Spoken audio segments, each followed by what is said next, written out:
Alright, our next lesson here is on what we call natural logarithms.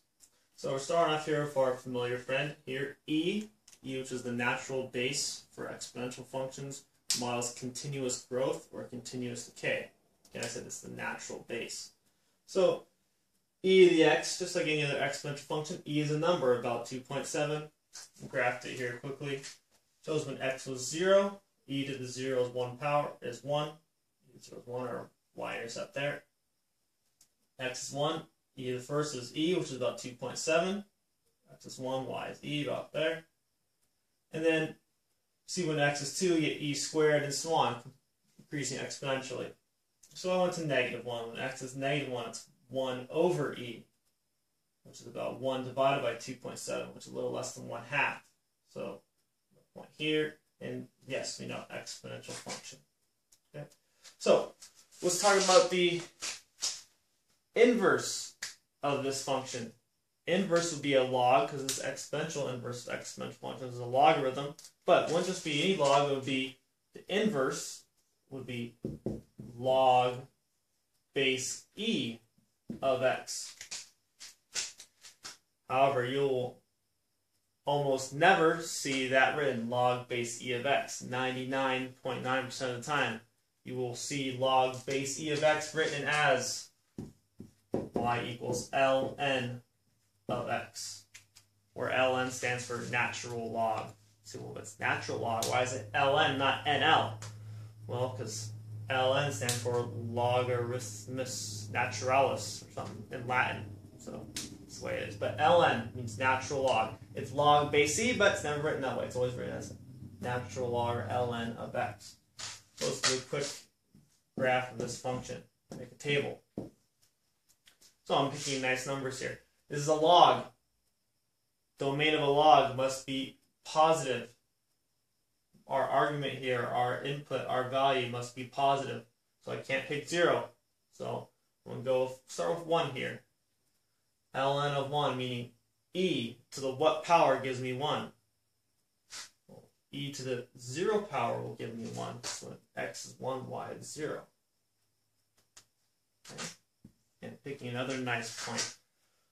Well, I want to know when will y be 1? Well, when x is e. ln of e means log base e of e. E to the what power will give me e? E to the first power will give me e. E is about 2.7, so here's 2, about 2.7. When e is 2.7, y is 1. And I could continue and going that way. I could say, oh, when I want to know when y is going to be 2, I'll be when e squared. When x is e squared, y is 2, and so on. Let's go this direction, get closer to our asymptote. I know that when x is 1 over e, 1 over e is the same as e to the negative first power. E to the what power will give me 1 over e? That's -1. When x is 1 over e, which is 1 divided by 2.7, a little less than 1/2, y will be -1. And we'll get their same classic log shape, which we've seen before. Again, as x goes to 0, we're getting closer and closer and closer and closer to the y-axis, but not by touching it. There's our asymptote. So a quick sketch of what the natural log of x will look like.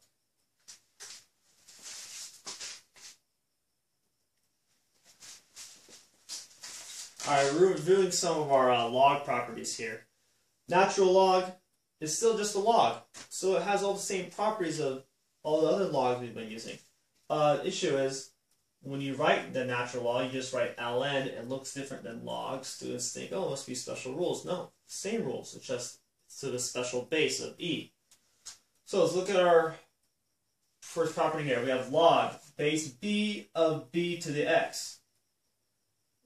You look at just here, b to the x, that's exponential form base b. Log base b. Log base b and b to the x, those are inverse functions. So inverse, they cancel each other out and just get x. Same with natural log. ln is log base e of e to the x. just get x. Same to inverse functions, but just doing it in the reverse order. Now we have b raised to the log base b of x.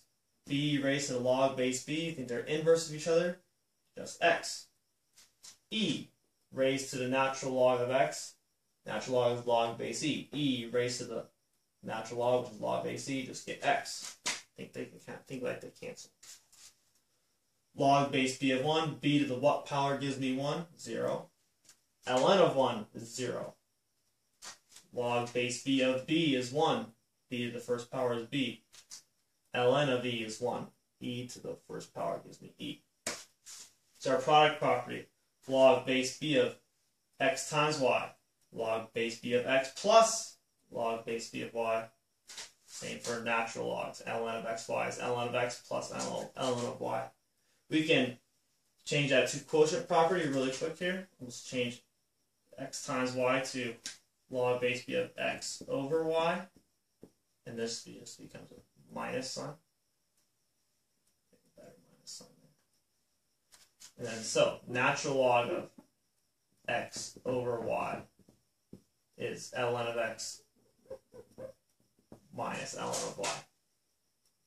Here's our power property. Log base b of x to the p. P in front of the log. P times log base b of x. It's not b to the x power. X is not an exponent here. It's base b of x. Same for natural logs. ln of x to the p is p times ln of x. Again, trying to show you that still log, same properties, just written differently because they special log. Last property here. Our change of base property.